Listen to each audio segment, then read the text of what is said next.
Pessoal, tudo bem com vocês? Hoje a gente vai começar então o nosso próximo capítulo, que é as propriedades das soluções. Bom, antes da gente começar, a gente pode relembrar algumas coisas. Vocês lembram o que é uma solução? Então, para ser uma solução, a gente tem que ter sempre uma mistura homogênea, no qual essas nossas partículas elas têm que ser muito pequenas. Então, a gente não pode identificar nem por olho nu e nem com auxílio de nenhum dispositivo eletrônico, nada que vai possibilitar um aumento da nossa visão. Então, por exemplo, eu não posso usar um microscópio, alguma coisa assim, para conseguir identificar quem são os meus constituintes dessa minha solução. Outra coisa importante é sempre lembrar que uma solução ela é formada por um soluto e um solvente. Quem está em maior quantidade na nossa solução é o nosso solvente, porque é ele quem vai dissolver o nosso soluto, e o nosso soluto habitualmente ele é algo sólido, tá? Mas não só isso, também ele pode ser algum líquido, tá? Então eu quero que vocês peguem na apostila e vão me acompanhando, que a gente vai falar um pouquinho.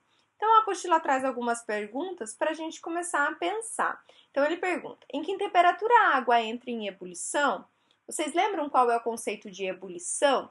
Quando a gente pensar em ebulição, a gente vai estar pensando na mudança de estado físico do líquido para o gasoso, tá?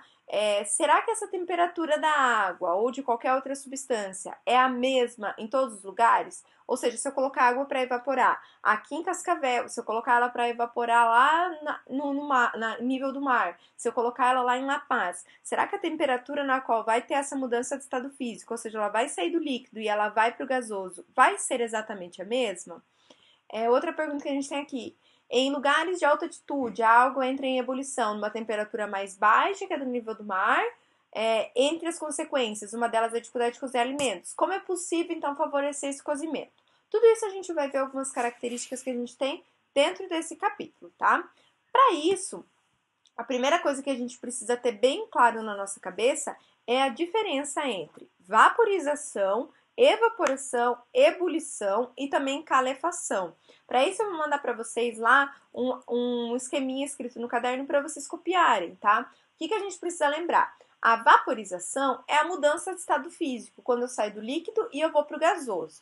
Essa mudança de estado físico ela pode acontecer de três maneiras. A primeira delas é a nossa evaporação. Então, aquele nosso líquido ele vai evaporar. Esse é um processo lento. Então, a gente pode pensar lá quando a gente coloca uma roupa para secar no varal. A água que está lá na roupa ela vai evaporar lentamente. Outro exemplo, quando a gente tem lá um rio e a água desse rio ela vai evaporar. Então, a evaporação também é a mudança do estado líquido para o gasoso, mas ela acontece de uma maneira lenta.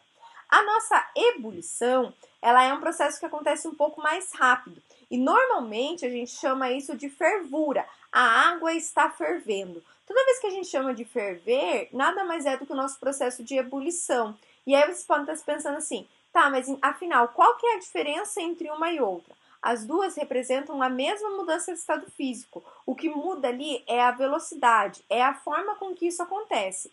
A evaporação é um processo natural, então ela acontece lentamente. A ebulição, habitualmente, ela acontece por um processo forçado, ou seja, a gente vai estar colocando em aquecimento para isso acontecer. Sempre que a gente pensar em ebulição, a gente vai estar pensando na formação daquelas bolhas. Então, se vocês pegarem lá uma chaleira e colocar água e esquentar, vocês vão ver que vai formar bolhas antes da gente ter essa evaporação da água. Justamente por quê? Porque ali está acontecendo esse processo que a gente chama de fervura e vai estar acontecendo, então, essa mudança de estado físico. E a última forma que a gente tem, que não necessariamente vai aparecer aqui no nosso livro, mas é importante que vocês lembrem, é a calefação. A calefação ela é um processo que acontece muito mais rápido. Então, por exemplo, eu tenho lá uma chapa bem quente, ou até mesmo a chapinha do fogão, quando cai uma gotícula de água ali, o que a gente tem? Aquele barulhinho, tss, e rapidamente a nossa água está evaporando. Ela acontece muito mais rápido do que dos outros três processos. Então, o que a gente tem ali? Ela está saindo do estado líquido e ela está indo para o gasoso. Esses processos, todos eles a gente pode falar que são a nossa vaporização. Mas a evaporação, a ebulição e a calefação, elas acontecem de maneiras diferentes pelo motivo da gente ter velocidades e precisar de temperaturas diferentes também para ela acontecer, ok? Bom, eu quero que vocês grifem para mim, então, aqui nas propriedades dos líquidos puros. A primeira coisa, a gente precisa, então, identificar o que é um líquido puro. O que é algo puro? É aquilo que não é uma mistura. Então, por exemplo, quando a gente pensar na água, a gente vai estar pensando somente na água e não na água mineral. Lembrem que a água mineral, ela é uma mistura, porque eu tenho vários minerais, eu tenho várias substâncias ali. Quando a gente pensar, então, em um líquido puro, a gente vai estar pensando nele sozinho, sem nenhuma inserção de nenhuma outra substância, tá? Então, olha só, gente, eu quero que vocês grifem aqui para mim o conceito de volatilidade, que é a facilidade de substâncias para liberar moléculas no estado gasoso. Ou seja, quanto mais altas, mais baixa essa temperatura a minha substância vai evaporar, mais volátil ela é. Ou seja, um exemplo bem simples. Se a gente pegar lá água e álcool, qual deles evapora uma temperatura mais baixa? Ou seja, se eu pegar lá os dois e colocar eles a 25 graus Celsius, mantive a mesma temperatura para os dois, qual dos dois vai evaporar mais rapidamente? Os dois, entre os dois, o nosso álcool evapora mais rapidamente.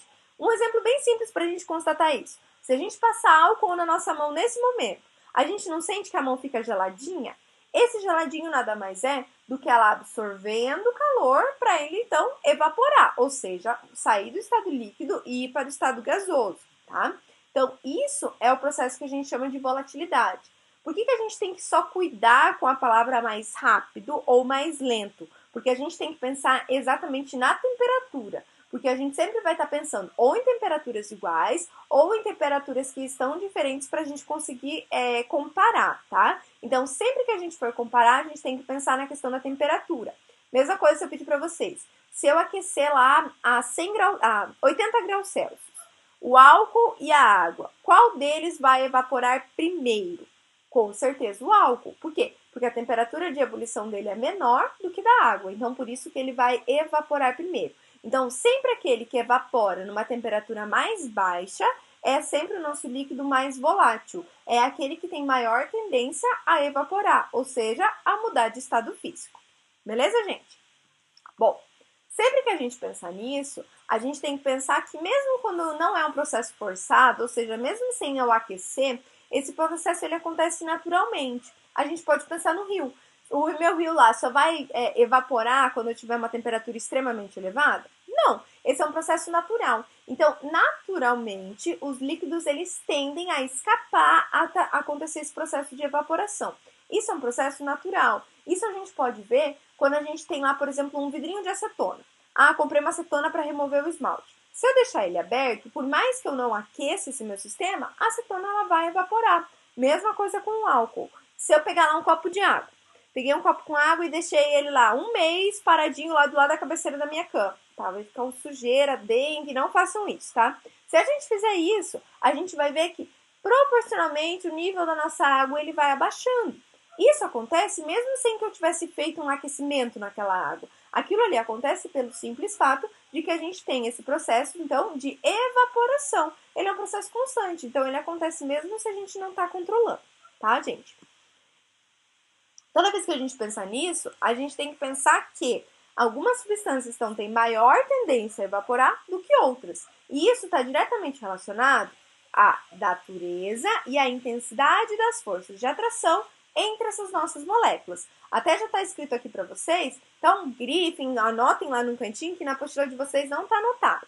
Quando as forças intermoleculares são menos intensas, o líquido é mais volátil. Ao contrário, quando as forças entre as moléculas são mais fortes, o líquido ele é menos volátil. Ou seja, a força que a gente tem dessas moléculas aproximadas, muito fortemente unidas, faz com que esse meu líquido evapore mais, com uma temperatura mais baixa ou mais alta. Por quê?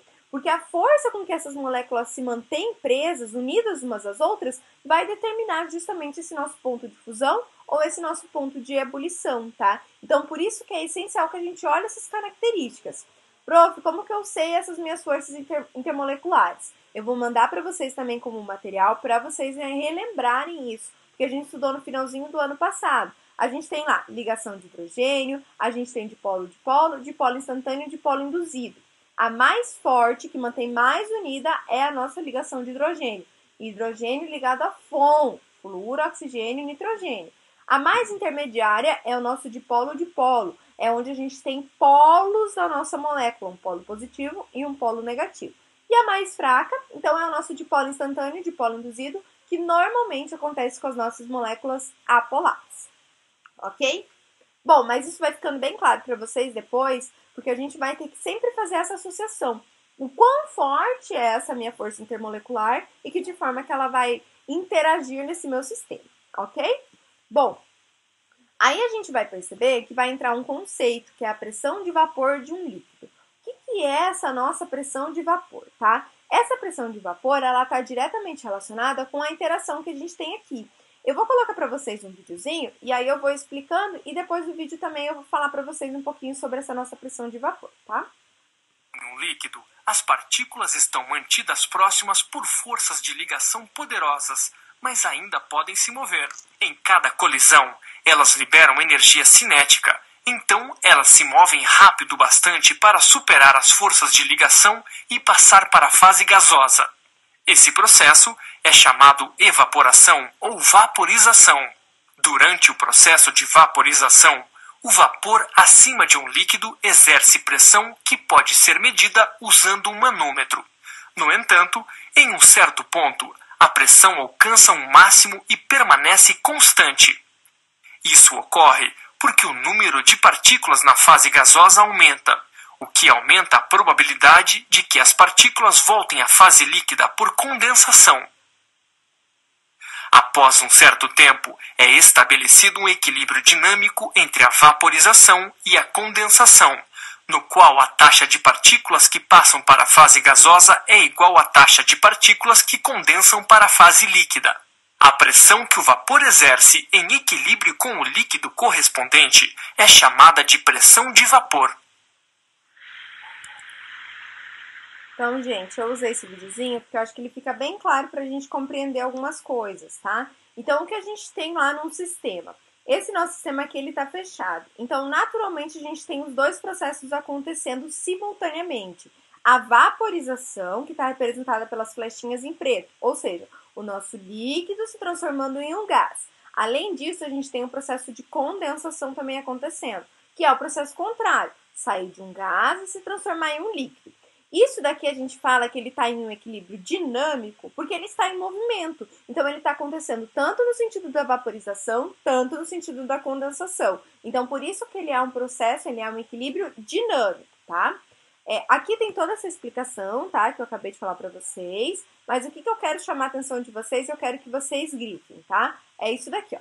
A pressão máxima de vapor de um líquido é a maior pressão exercida pelos vapores desse líquido, em equilíbrio dinâmico com a fase líquida a determinada temperatura. Então, observem, se eu mudar a temperatura, eu também vou mudar essa minha pressão de vapor, tá? Por quê? Porque eu vou mudar essa agitação das minhas moléculas. Lembrem que, para essas minhas moléculas elas estarem nesse equilíbrio dinâmico, eu preciso que elas estejam se movimentando. Se elas estão se movimentando, a gente tem energia cinética, que vocês estudaram lá na física, que é o quê? É a energia do movimento. Conforme essa minha energia de movimento ela for maior, ou seja, se a minha energia cinética for maior, significa que eu também vou mudar essa minha pressão de vapor. Eu mudando essa minha pressão de vapor, eu também posso ter mudança na minha temperatura. Ou resumindo, aumentei a minha temperatura, eu vou fazer o quê? Com que as minhas moléculas se movimentem muito mais rápido.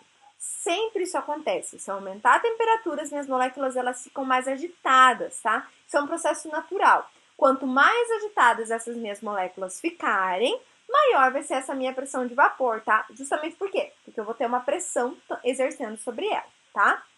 Então, observem, eu quero que vocês grifem aqui também, ó. A pressão de vapor de um líquido em certa temperatura não depende do volume e do formato das fases líquidas e de vapor em equilíbrio. Significa o quê? Se eu tiver 100 ml ou se eu tivesse 1 litro, a minha pressão de vapor ela vai ser exatamente a mesma. Por quê? Porque depende apenas daquelas moléculas que estão no equilíbrio e não depende da quantidade de moléculas que eu tenho naquele meu sistema. Ok, gente? Bom, quero que vocês grifem aqui para mim, ó. O aumento da temperatura do líquido provoca maior agitação das partículas, puxa uma flechinha lá e escreve maior energia cinética e, como resultado, maior pressão de vapor, que é o que eu acabei de falar para vocês. O quê? Se as minhas moléculas se movimentam mais rapidamente, porque eu aumentei a minha temperatura, obrigatoriamente eu vou estar aumentando essa minha pressão de vapor. Por quê? Porque o grau de agitação das minhas moléculas vai ser essencial para aquele meu equilíbrio, tá? Então, aqui tem uma tabelinha, só para a gente observar a pressão de vapor. Se vocês olharem, pressão de vapor aqui está em mm de Hg.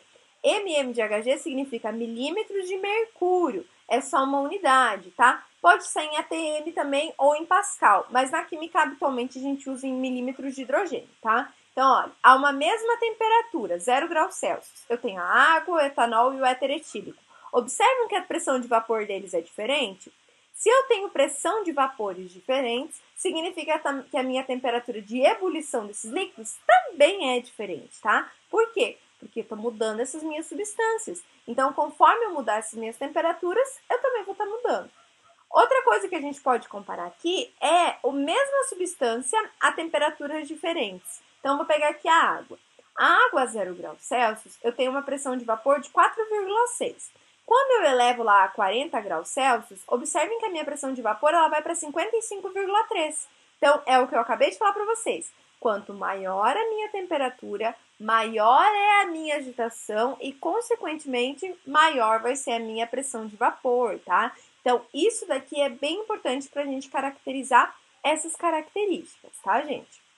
Então, eu quero só que vocês grifem aqui para mim. Vocês já grifaram aqui? Beleza. Na próxima aula, eu vou falar para vocês esses nossos gráficos, tá? Por que é importante a gente sempre lembrar desses nossos gráficos? Eu vou terminar aqui, é bem rapidinho. Bom, quando a gente olhar aqui os nossos gráficos, é justamente os gráficos da nossa tabela. Quando a gente pega lá éter, etanol e água, então ele pegou exatamente esses valores aqui e produziu esse gráfico de pressão em mm de Hg e aqui de temperatura. Então, nosso eixo X, temperatura, e nosso eixo Y, pressão. O que a gente consegue observar? Aqui vai servir para a gente conseguir identificar até o estado físico. Então, a uma determinada temperatura e em determinada pressão, qual vai ser o estado físico? Observaram um detalhe? Que agora a gente não está levando em consideração só a temperatura. A gente também vai levar em consideração a pressão. Ou seja, se eu mudar essa minha pressão, eu também vou mudar qual é o meu estado físico. Por quê? Porque eu deixei de considerar só a minha temperatura. Antes, tudo que a gente vê antes, a gente sempre considerava pressão a 1 atm, pressão a nível do mar. Então, a gente nunca precisou se preocupar com isso. A partir desse momento, a gente vai estar mudando essas pressões. Então, a nível do mar, a gente vai ter uma pressão. Quando a gente tiver subido a serra, vai ter uma outra pressão. Então, por isso que a gente também vai ter mudança em ponto de ebulição, em ponto de fusão e também qual é o estado físico dessa nossa substância, tá? Quero que vocês grifem, isso daqui é uma das coisas mais importantes, tá, gente? Que é o quê? A uma mesma temperatura, ou seja, mantive a temperatura constante. O líquido que tem a maior pressão de vapor, ele é o líquido mais volátil. Isso daqui é a coisa mais importante para a gente lembrar. Lembrem o que é volátil. Volátil é que tem uma temperatura mais baixa, ele evapora, tá? Então, se a gente olhar aqui, a uma mesma temperatura, vamos pegar aqui 30 graus Celsius, tá? Eu escolhi a temperatura, vocês podem pegar a temperatura que vocês quiserem. Então, peguei lá, a 30 graus Celsius. Qual é o nosso líquido mais volátil? Eu vou ter que olhar a minha pressão. Aquele que tiver maior pressão de vapor vai ser, então, o meu mais volátil. Então, eu venho e traço. Observem que o éter, ele está numa pressão maior do que os outros. Então, por isso que ele é o nosso mais volátil. Ou seja, ele vai evaporar a uma temperatura mais baixa. Prof, mas você está comparando lá 30 graus Celsius. Significa que ele vai evaporar mais rápido do que os outros, tá? E isso é importante. Por que eu estou usando o conceito de mais rápido aqui? Porque aqui eu estou comparando uma mesma temperatura, tá? Só por isso. E a última coisa dessa aula de hoje, quanto maior a pressão de vapor de um líquido, maior a quantidade de moléculas na forma de vapor e, consequentemente, mais volátil é esse líquido. Principalmente, a gente precisa lembrar desses conceitos, tá? O que é a pressão de vapor? O que é ser volátil? O que é ponto de ebulição? O que é vaporização? E lembrar das forças intermoleculares. Esse é o combo da aula de hoje, tá? Isso vocês precisam lembrar. Essas relações também, de que maior a pressão de vapor, mais volátil, tem que guardar lá no coração. Então, aqui onde está escrito, grifa, faz um coração, faz não sei, guarda lá no coração. Quanto maior a pressão de vapor, mais volátil. Mais volátil significa que ele evapora numa temperatura menor. Beleza? Beijos, estudem, até a próxima aula. Tchau, gente!